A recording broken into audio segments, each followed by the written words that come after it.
CMR shopping mall biggest festive dhamaka గంట గంటకు బహుమతులు గెలుచుకోండి.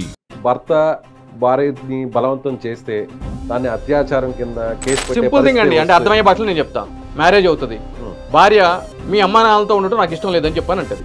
భర్త ఏమంటాడు, కుదరదు వీళ్ళతోనే ఉండాలి అని అంటాడు. అని చెప్పి కేసు పెడతాడు. జనరల్గా జరుగుతుంటాయి. సరే, ఇదైతే పెళ్లి అయిన తర్వాత మాట్లాడుకుంటున్నాం. పెళ్లి కాకముందు లివ్ ఇన్ రిలేషన్షిప్ అంటే అమ్మాయి అబ్బాయి ఇష్టపూర్వకంగా కలిసి, అది కొన్ని సంవత్సరాలు కావచ్చు, కొన్ని రోజులు కావచ్చు, కొన్ని గంటలు కావచ్చు, ఏదైనా మిస్అండర్స్టాండింగ్ వచ్చి కేసు పెట్టేస్తుంది. ఆమోదం లేకుండా బలవంతంగా చేస్తే మరీ చెప్తుంది సోది. 5 సంవత్సరాల నుంచి బలవంతంగా చేస్తున్నాడంట, నిద్రపోయిందని చెప్పి అన్నాను అనుకో, సరే కదా బాబు అని చెప్పి పద్ధతిగా ఎవరి దగ్గరికి వెళ్లకుండా నచ్చిన అమ్మాయిని పెళ్లి చేసుకుంటే, బంగారం కొనలేదనో చీర కొనలేదని చెప్పు, రాత్రి నేను పక్క మీదకి రాదు అని చెప్పి అన్నప్పుడు, సరే బుజ్జగించో మొగుడు పిల్లల మధ్య 100 రకాలు ఉంటాయి. దాంపత్య జీవితంలో కామన్ ఉంటాయి. ఈమె కూడా వెళ్ళి కేసు పెడితే మరి మగుడు ఎక్కడికి వెళ్ళాలండి? పెళ్లి చేసుకుని పెళ్ళం దగ్గరికి పెడుతుంది, కొన్ని లివింగ్ రిలేషన్షిప్ లో ఉన్న కేసు పెడుతుంది, గర్ల్ ఫ్రెండ్ దగ్గర కేసు పెడుతుంది. సో అంటే బేసికల్ గా ఒక మగోడు ఎక్కడికి వెళ్ళాలి? నమస్తే, నేను విజయ్. ఒక అంశం మీద సుప్రీంకోర్టులో ప్రస్తుతం ట్రయల్స్ నడుస్తున్నాయి. దానికి సంబంధించి కూడా కేంద్ర ప్రభుత్వం ఒక సూచన అయితే మాత్రం సుప్రీంకోర్టుకు చేసింది. అదే వైవాహిక అత్యాచారాన్ని నేరంగా పరిగణించలేము అంటూ కూడా ఒక అఫిడవిట్ని సుప్రీంకోర్టులో దాఖలు చేసింది. దీనిపైన విశ్లేషణ చేయడానికి మనతో పాటు ప్రముఖ హైకోర్టు అడ్వకేట్ సుంకర నరేష్ గారు. నమస్తే సార్. నమస్తే అండి. ఇది కొంచెం విచిత్రంగా అనిపిస్తున్నా కూడా దీని గురించి డిస్కషన్ అయితే మాత్రం ఖచ్చితంగా చేయాలి నరేష్ గారు. ఎందుకంటే భార్య మీద బలవంతం చేస్తే దాన్ని నేరంగా పరిగణించలేము అనేదేనా ఇప్పుడు చెప్పింది కేంద్ర ప్రభుత్వం?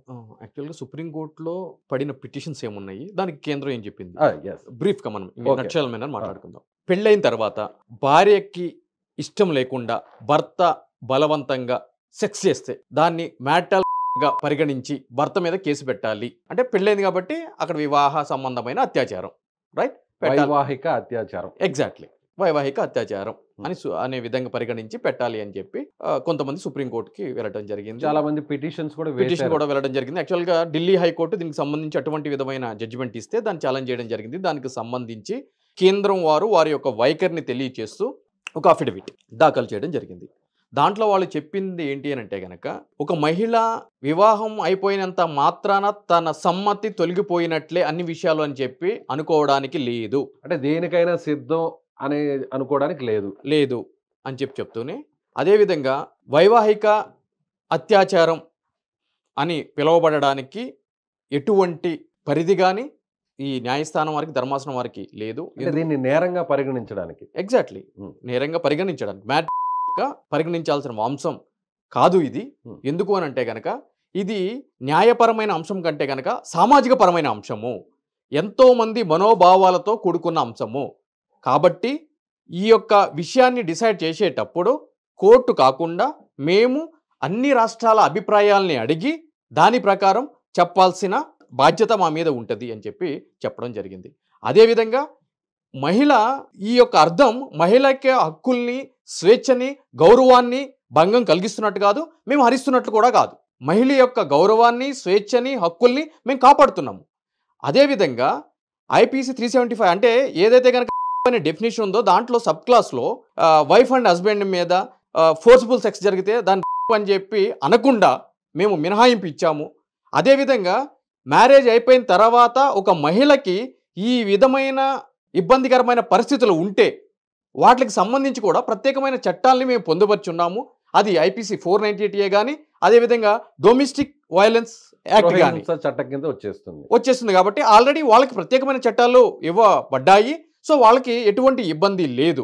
కానీ మీరు ఈ విధంగా దీన్ని మ్యాటర్గా పరిగణిస్తే మాత్రం ఇబ్బందికరమైన పరిస్థితులు ఏర్పడతాయి అని చెప్పి కేంద్ర ప్రభుత్వం సుప్రీంకోర్టు ధర్మాసనం ముందు అఫిడవిట్ దాఖలు చేయడం. నరేష్ గారు, అక్కడ ఇంకొక సార్ ఇప్పుడు చూస్తే, జనరల్గా చూస్తే, అంటే కేంద్ర ప్రభుత్వం తీసుకున్నటువంటి నిర్ణయం ఇది ఖచ్చితంగా దాంపత్య జీవితం మీద ఇంపాక్ట్ ఉంటుంది, సో నిజంగా ప్రాబ్లమ్స్ వచ్చే అవకాశం ఉంది అంటున్నారు. నిజంగా అది కరెక్టేనంటారా? అబ్సల్యూట్లీ అండి. ఇప్పుడు వాస్తవానికి మనం చూసుకున్నట్లయితే కనుక లివ్ ఇన్ రిలేషన్షిప్, సరే ఇదైతే పెళ్లి అయిన తర్వాత మాట్లాడుకుంటున్నాం. పెళ్లి కాకముందు లివ్ ఇన్ రిలేషన్షిప్ అంటే అమ్మాయి అబ్బాయి ఇష్టపూర్వకంగా కలిసి సెక్స్ చేసుకుంటే, అది కొన్ని సంవత్సరాలు కావచ్చు, కొన్ని రోజులు కావచ్చు, కొన్ని గంటలు కావచ్చు, అది చట్టరీత్యా నేరం కాదు అని చెప్పి సుప్రీంకోర్టు వారు చెప్పడం జరిగింది. సో అటువంటి వాళ్ళకి కూడా మీరు రక్షణ కల్పించండి అని చెప్పి పోలీసు వాళ్ళకి ఆదేశాలు ఇచ్చిన సందర్భాలు కూడా ఉన్నాయి, రైట్?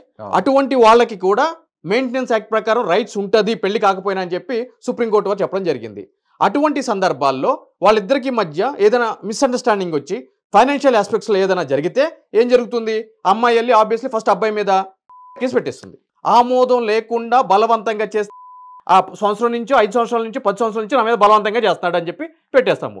మనకి మహిళకి ఎంత ప్రాధాన్యత ఇస్తామో మనందరికి తెలిసిన విషయమే. సో అటువంటి స్కినారియాలో మనము అటువంటి మహిళ మీద కామెంట్ చేసినాం అనుకో, మరీ చెప్తుంది సోది 5 సంవత్సరాల నుంచి బలవంతంగా చేస్తున్నాడంట, నిద్రపోయిందని చెప్పి అన్నాను అనుకో, మహిళలకు ఖాళీగా కూర్చుంటుంది, మా మీద మైక్ ఎప్పుడు పెడతారా అని చెప్పని వేసేసుకుంటుంది. సుంకనరేష్ గారు లుచ్చా కానీ నువ్వు నీకు అక్కలేరా చెల్లిలేరా అది లేరా ఇది లేరా అని చెప్పని. కాబట్టి మనం ఏం చేస్తాము, ఎందుకు వచ్చిన తలకైన బాబు సమాజంతో పాటు పోతే అయిపోతుంది కదా అని చెప్పి మనం కూడా కింద దారిలో నడిచే పరిస్థితి కూర్చుంటాం, రైట్? సో ఆ విధంగా నడుస్తుంది. ఇటువంటప్పుడు సరే కదా బాబు అని చెప్పి పద్ధతిగా ఎవరి దగ్గరికి వెళ్లకుండా నచ్చిన అమ్మాయిని పెళ్లి చేసుకుంటే బంగారం కొనలేదనో చీర కొనలేదని చెప్పు రాత్రి నేను పక్క మీదకి రాదు అని చెప్పి అన్నప్పుడు సరే బుజ్జగించో బలవంతం చేసే మొగుడు పిల్లల మధ్య 100 రకాలు ఉంటాయి. దాంపత్య జీవితంలో కామన్ ఉంటాయి, భార్యాభర్తల మధ్య అది జనరల్ గా ఉంటుంది. నీడ్ ఆఫ్ ఎవరు మాట్లాడాల్సిన అవసరం ఉంది. సరే తిట్టుకున్నా సరే మాట్లాడవలసిన అవసరం ఎవరు someone has to come forward కదా. అదే సరే నన్నే తిట్టండి నేనే వస్తున్నాను. సో ఏదో ఒకటి బుజ్జగించక లేకపోతే కనుక ఏదో చెప్పో లేదంటే కొద్దిగా బలవంతంగానో ఏదో రాత్రి అయ్యేటప్పటికి ఆ యొక్క ఆ కన్సెంట్ అంటే లైక్ ఆ సెక్స్ అనేది జరుగుతూ ఉంటుంది.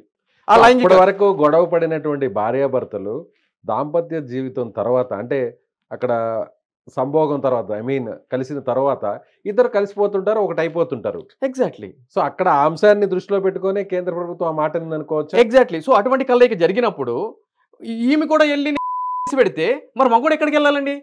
ఇంకొక దౌర్భాగ్యమైన విషయం ఏంటంటే పెళ్లి చేసుకుని పెళ్ళం దగ్గరికి పెడుతుంది, పోనీ లివింగ్ రిలేషన్షిప్ లో ఉన్న కేసు పెడుతుంది, గర్ల్ ఫ్రెండ్ దగ్గర కేసు పెడుతుంది. ఇప్పుడు సెక్స్ అనేది బయోలాజికల్ నీడ్, అది దాన్ని ఆపుకోవడానికి ఎవరికి కుదరదు. ఓకేనా?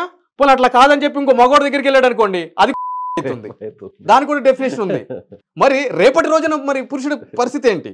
అసలు ఇక్కడ ఎంటైర్ సినారేలో మొత్తం ఈ కేసెస్ లో చూస్తే బాగా స్ట్రగుల్ అవుతుండేది ఒక రకంగా మీరు చెప్పేది పురుషులనే అంటారా? 100% అండి.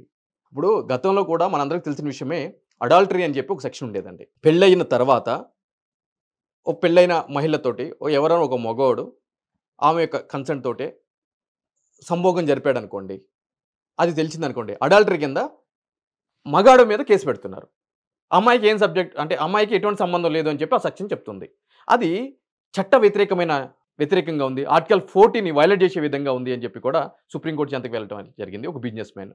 సో సుప్రీంకోర్టు పరిగణలోకి తీసుకున్న తర్వాత అటు కొరియాలో కానీ మిగిలిన దేశాల్లో కానీ దీన్ని చట్టవిరుద్ధం అని చెప్పి అన్నారు. కాబట్టి ఆ అడల్టరీ అన్నిటిని సెటిసైడ్ చేసేసింది, అంటే కొట్టేసింది. ఆ విధంగా ఎవరైనా సరే ఈ ఇల్లీగల్ ఎఫ్ఐఆర్ పెట్టుకుంటే పెళ్ళైన తర్వాత కూడా దానికి సంబంధించిన ఆధారాలు ఉంటే కనుక అది డైవర్స్ తీసుకోవడానికి ద బెస్ట్ గ్రౌండ్ అని చెప్పి కూడా సుప్రీంకోర్టు వారు చెప్పడం జరిగింది. సో అక్కడ ఒక రిలీఫ్ అనేది ఇవ్వడం జరిగింది.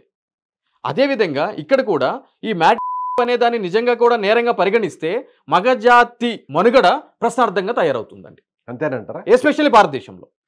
కానీ పర్టికులర్గా ఈ విషయంలో మనం మాట్లాడుకుంటున్నటువంటి ఈ టాపిక్లో సో ఇక్కడ భర్త భార్యని బలవంతం చేస్తే దాన్ని అత్యాచారం కింద కేసు సింపుల్ థింగ్ అండి, అంటే అర్థమయ్యే భాషలో నేను చెప్తా.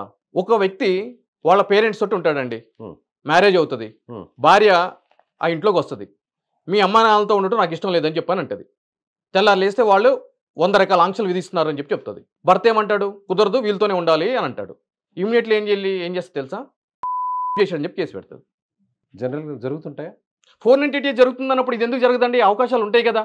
అంటే భర్తను అక్కడ దగ్గర రానిట్లేదు కాబట్టి ఒకవేళ ఇతను ఫోర్స్ చేస్తే వెళ్ళి అత్యాచారం కేసు.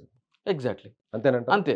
దాని తర్వాత ఓకే అతను వద్దొద్దు నీకు దండం పెడతాను అవన్నీ చేయొద్దు అని అంటేనేమో కాంప్రమైజ్, లేదంటే లోపలికి. కానీ ప్రాథమికంగా దర్యాప్తు విచారణ ఇవన్నీ కూడా ఉంటాయి కదా, అసలు నిజంగా అత్యాచారం జరిగిందా అయితే ఈ చట్టాలకు ఉన్న అంటే ఈ కేంద్ర ప్రభుత్వము ఈ చట్టాలను రూపొందించే క్రమంలో చాలా కఠినంగా వ్యవహరించిందండి. ఎందుకంటే నిజంగా కూడా మహిళల మీద ఆ విధంగా జరిగే అత్యాచారాల రేటు చాలా ఎక్కువగా ఉంది. దౌర్భాగ్యం ఏంటంటే వాడుకునేటోళ్ళే ఈ యొక్క చట్టాలను వాడుకుంటున్నారు. కింది స్థాయిలో ఉన్నవాళ్ళు అంటే ఒక ఆదిలాబాదు లేదంటే కనుక ఒక ఖమ్మము ఇటువంటి రిమోట్ ఏరియాలో ఉన్న మహిళలు రోజుకి ఎంతోమంది అత్యాచారాన్ని కాపాడుతున్నారు. అటువంటి ఇష్యూస్ని తెర మీద కూడా రావట్లేదు. వాళ్ళేమో నిరాశ్రయుల్లాగా అలా ఉండిపోతున్నారు. ఈ తెలివి ఉన్న వాళ్ళు వీటిని మనకు అనుకూలంగా మార్చుకుంటున్నా అనే వాళ్ళు మాత్రం వాళ్ళ యొక్క స్వలాభాల కోసం వీటిని కొంతమంది వాడుకోవడం ఈ చేత చట్టాలేమో రూపొందించిందేమో వాళ్ళ కోసం, ఎగ్జాక్ట్లీ కానీ అర్హులైన వాళ్ళు మాత్రం వాళ్ళు ఉపయోగించుకోవట్లేదు. అనర్హులు మాత్రం వాళ్ళ యొక్క అవసరాల కోసం వీటిని వాడుకుంటున్నారు.